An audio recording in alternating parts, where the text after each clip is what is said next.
Torej, zadnje dni slišimo, vlada trdi, da vsi scenariji so pripravljeni, da se pravzaprav vse skupaj umirja, da ni panike, da ni potrebe za kaj hujšega. Kakšno je zdaj to varnostno stanje pravzaprav zares v državi?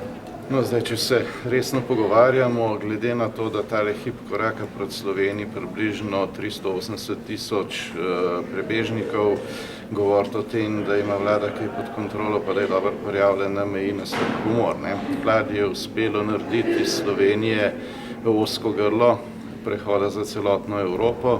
Jaz upam, da ne bo prišlo do tega, da bo postala še predpražnik za celotno Evropo. Tako da tisto, dokler gre debata v to smer, kako odpirati, dodatne koridorje, pa pospeševati prehod, je moje mnenje, da je to popolnoma varnostno in ekonomsko, kajti zadeva postane strahovito dražja, neposredno zaradi stroškov in posredno zaradi gospodarske izgube. Skratka, da je to vse bolj zgrešena debata in da bi razpravo morali iti povsem drugo smer, kako že vendar enkrat učinkovito zaščititi meje, jih seveda ustrezno zapreti, zavarovati in potem poskrbeti za vse tisto, kar se do zdaj ni. Kajti, če se bo to nadaljevalo, potem bo postala situacija zanesljivo izjemno težko obvladljiva. Morate se zavedati, da val zdaj priganjata dve zadevi. Eno je vreme, bliža se zima, drugo je dejstvo, da se bodo meje vse bolj zapirale, ne glede na to, da Avstrija zdaj govori, da je samo za 5 metrov podaljšala ograjo na enem mejnem prehodu, se pripravljajo na resno gradnjo ograje po celotnem severnem delu, ravninskem delu, predore pa imajo tako pripravljene, da jih tako zaprejo dobesedno v trenutku, kadar to želijo. In potem je za Slovenijo edina dilema, kje bo torej bodoča šengenska meja Evrope. Ali bo to na naši južni meji, na meji s Hrvaško, ali pa na naši severni meji, mi pa nekje za predpražnik Evrope na Balkanu. Kako bo postavili mejo s Hrvaško, kjer ni definirana recimo na Dragonji, na Muri, recimo na Sveti Geri, kako se bo postavila meja tam, kjer je meja s Hrvaško ni določena, kako se bo postavila ograja? Kadar postavljaš ograjo, jo vedno moraš postaviti zanesljivo na svojem ozemlju, to znotraj svojega ozemlja. To ve vsak, ki ima kakršenkoli medsosedski spor. To se pravi, je popolnoma nebistveno, ali se nekje postavi 1 meter levo ali desno.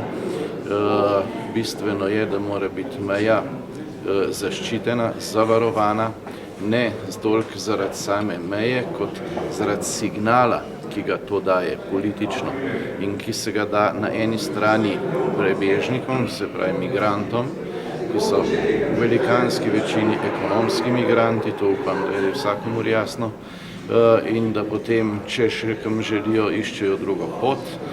In po drugi strani pride do domino učinka. Se pravi, če mi enkrat že začnemo postavljati ograjo na južni meji, kamor bi jo že zdavnaj morali narediti, potem je zelo velika verjetnost, da bodo enako storili Hrvati, za njim Srbi in potem še Grki.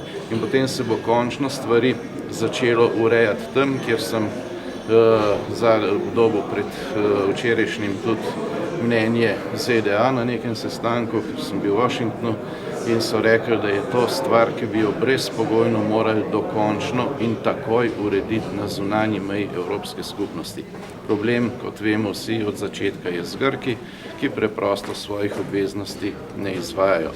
In zdaj bi se morala Evropska unija, namesto da se ukvarja s tem, kako čim hitreje ljudi voziti gor in dol, kako bo vračala migrante, bi rad videl, takrat bodo ljudje razočarani, agresivni in zadeva bo še bistveno bolj varnostno problematična, kot je prvi prehod.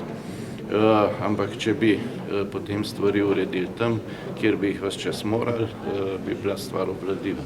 Ali bomo to storili na grški meji, če to ne, moramo to storiti na naši južni meji.